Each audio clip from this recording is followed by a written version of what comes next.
by caffeine. A South Carolina teen is dead after a combo of caffeinated drinks triggered a fatal heart issue in his normally healthy heart.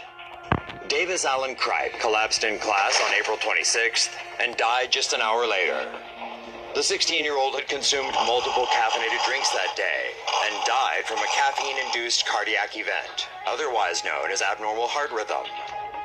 A healthy adult can safely ingest as much as 400 milligrams of caffeine daily, equivalent to either 4 cups of coffee, 10 colas, or 3 to 5 energy drinks. But for teens, the recommended daily intake is only 100 milligrams. That's a cup of coffee, 3 colas, or 1 energy drink. Caffeine prompts the release of the stress hormone norepinephrine, too much of which can cause rapid or irregular heart rate. Not enough blood is pumped into the body as a result, thus damaging or shutting down the brain and other organs.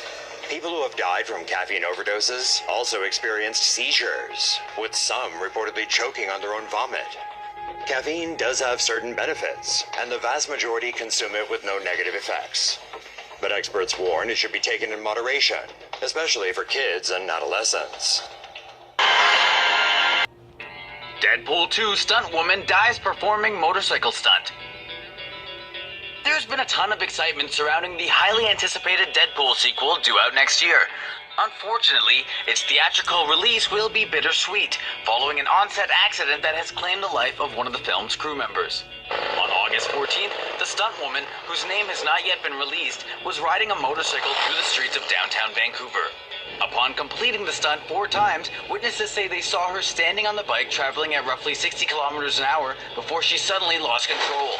Within seconds, the stunt woman reportedly struck a post and smashed through the glass-walled lobby of Shaw Tower.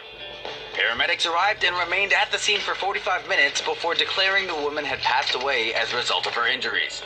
Star Ryan Reynolds was quick to send out a message of heartbreak on behalf of the crew, as well as condolences to the woman's family. The film's shooting was shut down for the day, and there is no word yet on when it will resume. To the unheralded heroes on sets who risk their lives making superhero movies look as cool as they do without getting much of the credit, here's to you. Yes, there's a photo. A Michigan mother may be looking to quit fast food as a New Year's resolution after discovering her fish sandwich came with extra protein. After getting McDonald's takeout on Wednesday night, the woman took a bite out of her filet-o-fish before picking it apart as part of her usual routine. While inspecting the deep-fried patty, she found a worm weaved between the fish and its breading. Ew! The woman went back to the store to complain, but they could only offer her a refund and a corporate number to call. She declined the refund, as well as an attempt to take the tainted sandwich away, supposedly for testing. Instead, the woman stored the wormy patty in her freezer for safekeeping. McDonald's corporate seems to have made contact, though whether or not the issue has been resolved remains unclear. What a horrible, horrible kid. An unnamed 14-year-old New York City boy is facing charges after police said he pretended to be an officer and robbed a 64-year-old man who is legally blind. According to the NYPD, the kid lied to the old man that he was a police officer and offered to lead him through a subway station at 34th Street and 8th Avenue near Macy's. After the young fake cop helped the blind man past a turnstile to his subway train, the kid then started going through the man's bag and took his wallet, which contained $85 in cash and several credit cards. Here's security footage showing the teen unzipping the blind man's backpack and taking out his wallet. The boy left the subway station with the wallet. Police later discovered one of the cards was used for a $500 charge at a nearby store. Justice was served when the young thug's mother turned him in to the police. The NYPD said the boy actually looked younger than 14 years old. ABC News reports the kid now faces charges of grand larceny and criminal impersonation of a police officer. Kid, don't be a fool and stay in school. This is why you should keep your sunroof closed. As reported by the Canadian press, a woman in Canada is claiming that an afternoon drive last month turned into a devastating experience for her and her son when she says human feces fell from the sky and into her eyes. 53-year-old Susan Allen says she and her 21-year-old son Travis Sweet were in their car, returning from having lunch with their mother, when something really smelly fell through the sunroof of their car and onto their faces. According to Allen, the substance appeared to have fallen from a plane that was flying overhead, with the icky stuff covering their car. She claims that what was later suspected to be human poop fell right into their eyes. Allen says she and her son went to a car wash where they sprayed themselves off before calling Kelowna Airport to report what happened. An administrator reportedly told her Transport Canada would be investigating, but it was possible the goo falling from the sky was frozen lavatory waste, otherwise known as blue ice. U.S. cities experiencing influx of new residents. Bedbugs. Everything is on the up and up in the U.S. You can't deny that. The numbers coming out of the bedbug sector are especially strong and should continue to climb. Baltimore has ranked number 1 on Oregon's annual Top 50 Bedbug Cities list for a second straight year. Baltimore was followed by Washington, Chicago, Los Angeles, and Columbus. Bedbug numbers were reduced after World War II, but have since made a comeback due to increased traveling, regulatory restrictions on insecticides such as DDT, and tolerance to organic pesticides.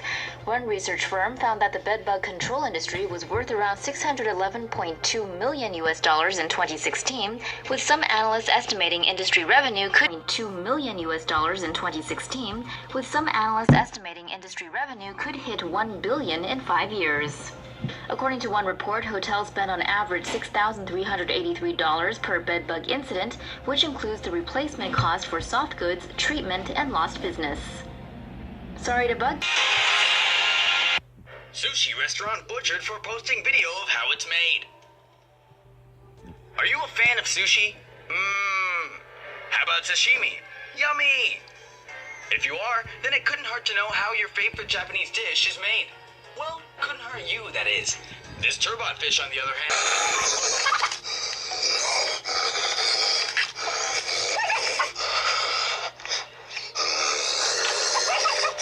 The technique being employed by this highly trained chef involves paralyzing the fish to maintain its quality as food for longer.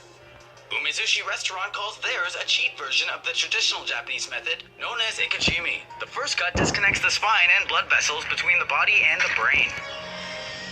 Next, the tail is chopped off to allow the blood to drain out. The second cut opens things up to insert a thin metal spike into its body, which is carefully aimed at piercing the hindbrain of the fish, located just above the eye. This step is the finishing blow, killing the animal. You might notice the fish is still flapping around. As it's being stabbed. But Umezushi assures us that's just random firing of signals from the nerve system, post-mortem. The restaurant claims the method stops signal transmission to the muscles, delaying rigor mortis from setting in to maintain a soft texture.